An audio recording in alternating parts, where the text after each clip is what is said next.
యేసుక్రీస్తు శ్రేష్టమైన ఉన్నతమైన నామంలో అందరికీ వందనాలండి. దేవాతి దేవుని మహాకృపను బట్టి ప్రతి ఒక్కరికి నా ప్రత్యేకమైన వందనాలు తెలియజేస్తూ ఉన్నాను. ఈ వాక్యాన్ని అనేక మందికి షేర్ చేయమని అడుగుచున్నానండి. దేవాతి దేవుడి దినాన్న మనతో మాట్లాడుచున్న అంశం ఏంటంటే, నీవు వెలుగు సంబంధిగా ఉన్నావా అనే అంశం ద్వారా ఆయన దినాన్న మనతో మాట్లాడుచున్నారు. అయితే అపోస్తలుడైన పౌలు తెస్సలోనికి రాసిన మొదటి పత్రిక 5వ అధ్యాయము 5వ వచనము, మీరందరూ వెలుగు సంబంధులను పరగటి సంబంధులనై ఉన్నారు. మనము రాత్రి వారము కాము, చీకటి వారము కాము.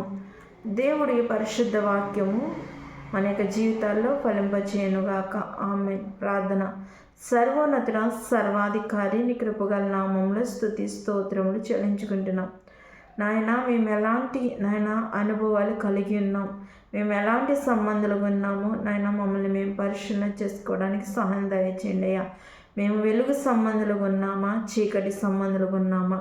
మరి చీకటి సంబంధాలుగా ఉంటే మా జీవితాన్ని మార్చుకుని వెలుగులోనికి నడవడానికి సహాయం దయచేయండి నీకు వందనాలు, స్తోత్రాలు.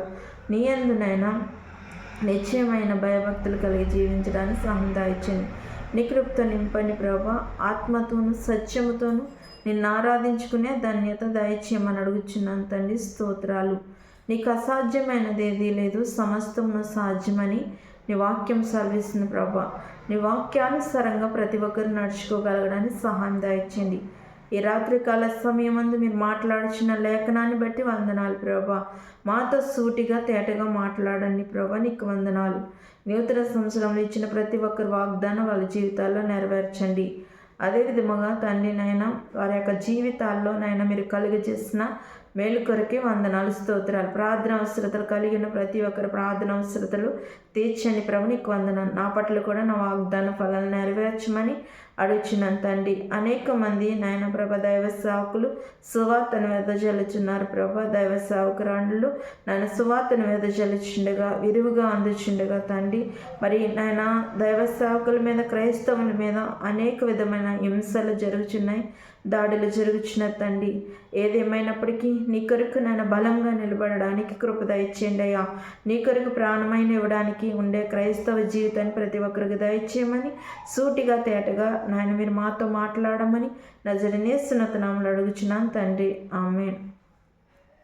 మరి దేవాతి దేవుడి దినాన్ని మనతో ఏం మాట్లాడుచున్నారండి? నువ్వు వెలుగు సంబంధిగా ఉన్నావా అని ఆయన ఈ దినాన్న మనతో మాట్లాడుచున్నారు. అయితే చాలామంది జీవితాల్లో మరి వెలుగు అనేది లేకుండా చీకటి సంబంధులుగా జీవిస్తున్నారు. అసలు చీకటి సంబంధులకి అర్థం ఏంటంటే పాపం అండి. పాపం అనగా చీకటి, చీకటి అనగా పాపము. అయితే మనం పాపం, వెలుగు సంబంధులు అంటే దేవుని తెలిసిన వారు, దేవుని యొక్క అడుగుజాడల్లో నడుచుకునేవారు. అయితే దేవుని యొక్క మరి అనుసరణ చెప్పిన మనం నడుస్తున్నామా? మరి అపవాది యొక్క అనుసరణ చెప్పిన మనం నడుస్తున్నామా? చీకటి సంబంధులుగా, రాత్రి సంబంధులుగా ఉండి పాపం చేసేవారుగా ఉన్నామా అనేది మనం పరిశీలన చేసుకోవాలండి. ఈ యొక్క జీవితాల్లో చాలామంది యవన దశలో మరి యవన బిడ్డలు మరి ఆలోచన లేకుండా, మరి తల్లిదండ్రుల ప్రమేయం లేకుండా వాళ్ళ జీవితాన్ని మరి వాళ్ళు నాశనం చేసుకుంటున్నారు.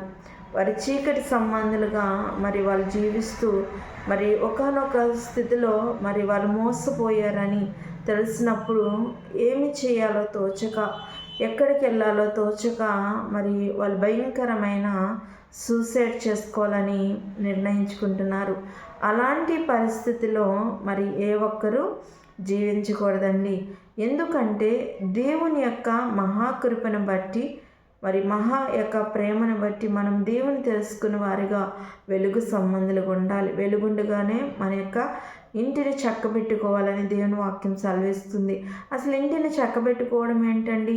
మరి మన ఇల్లు పొద్దున్నే లేవగానే శుభ్రం చేసుకుంటాం, నీట్గా ఉంచుకుంటాం, తుడుచుకుంటాం కదా.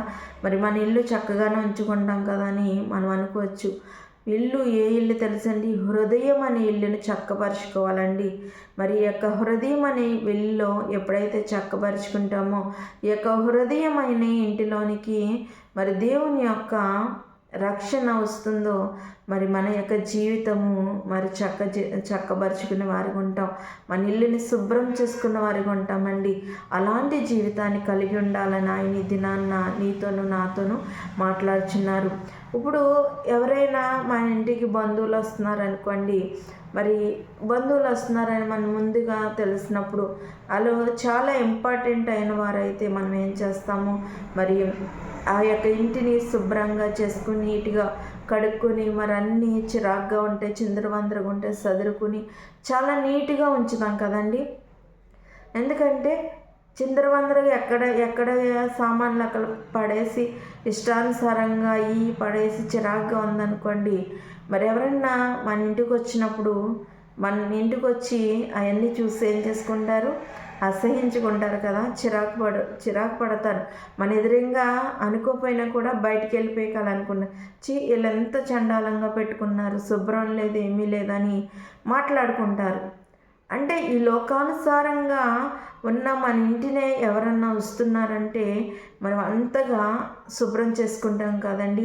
అంతకన్నా ప్రాముఖ్యమైన దేవుడు అత్యున్నత సింహాసనం మీద ఆసీనుగా ఉన్నవాడు, పరలోకాన్ని మనకి ఇవ్వబోతున్న దేవుడు మన హృదయం అనే ఇంట్లోనికి వస్తానని ఆయన అంటున్నప్పుడు మన హృదయాన్ని ఎంతగా పవిత్రపరచుకోవాలో ఒకసారి ఆలోచించండి. మన హృదయం పవిత్రంగా ఉందా, మరి మన హృదయము విశ్వాసం కలిగి ఉందా అనేది మనం పరిశీలన చేసుకోవాలి. మన యొక్క జీవితంలో మారు మనసు ఉందా, రక్షణ ఉందా, మరి రక్షింపబడినా కూడా ఈ లోకానుసారంగా జీవిస్తున్నామా, మన జీవితాల్ని ఎలా ఉంచుకున్నామని ఒకసారి మనం పరిశీలన చేసుకున్నట్లయితే మన హృదయం అనే ఇంటిలోనికి దేవుడు వస్తాడండి. మరి అలాగూ లేకపోతే ఆయన నువ్వు ఎంతగా ఆహ్వానించినా రాడు. ఎందుకంటే మరి ఆయన మన హృదయంలోనికి రావాలంటే మనలో పవిత్రత ఉండాలండి, పరిశుద్ధత ఉండాలి, రక్షణ ఉండాలి, మారుమనసు ఉండాలి, పశ్చాత్తాప జీవితం ఉండాలి.